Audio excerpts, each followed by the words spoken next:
Kenapa ada walaun terpaling spin isu kebakaran gas pipeline menjadi resis sebab kuil Hindu dan masjid berdekatan, menjadi tempat traij dan pendapatan sementara kepada bangsa pendapatan tahap pengira usaha kaum dan agama. Betul Azman Syahri.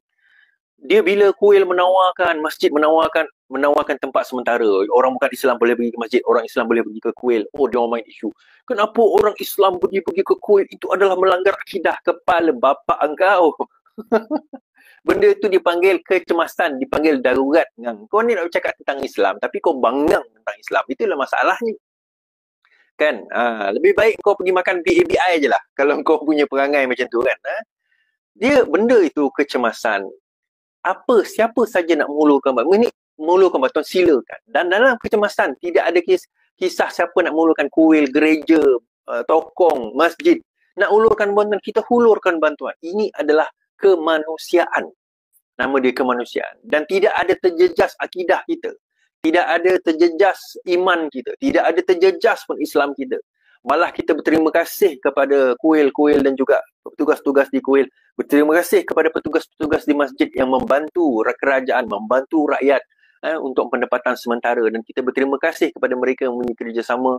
Terima kasih kepada pihak berkuasa. Kita berterima kasih kepada orang yang sanggup berkorban dan untuk mengorbankan nyawa mereka, keselamatan mereka untuk menyelamatkan orang lain, mengorbankan keselesaan mereka untuk membantu orang lain.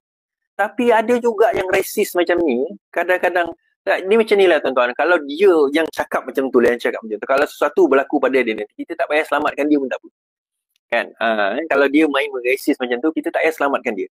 Kau pandai-pandai kau lah merangkak nanti. Pandai-pandai kau lah berjalan. Pandai-pandai kau lah nak selamatkan kau. Boleh kita cakap macam tu. Kan? Masa kecemasan, kita nak guna apa gunalah. Tak ada masalah.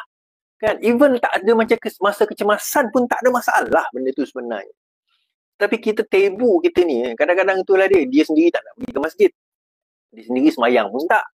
Kan? Tetapi dia punya cakap dan dia sembang, dialah yang terpaling. Dialah yang terpaling. Itulah dia. Pentaksub ajaran sesat Syiah. Itulah dia. Ni geng-geng terpaling ni, itu yang masalahnya tu. Boleh ke menurut hukum? Tuan-tuan, inilah kau tak belajar usul fiqh kan. Hukum tergantung bila ada darurat. Hukum biasa tergantung bila ada darurat. Sebab itu, bila berlaku darurat, babi yang tak boleh makan, kalau tak ada makanan lain, babi tu kita boleh makan. Kan? Babi pun kita boleh makan kalau berlaku darurat. Sebab itu dia ada hukum normal, dia ada hukum darurat. Hukum normal itu tergantung diakibat oleh darurat. Even dalam keadaan normal sekalipun, kalau seseorang memerlukan bantuan, contoh, tiba-tiba ada orang accident, kan, accident,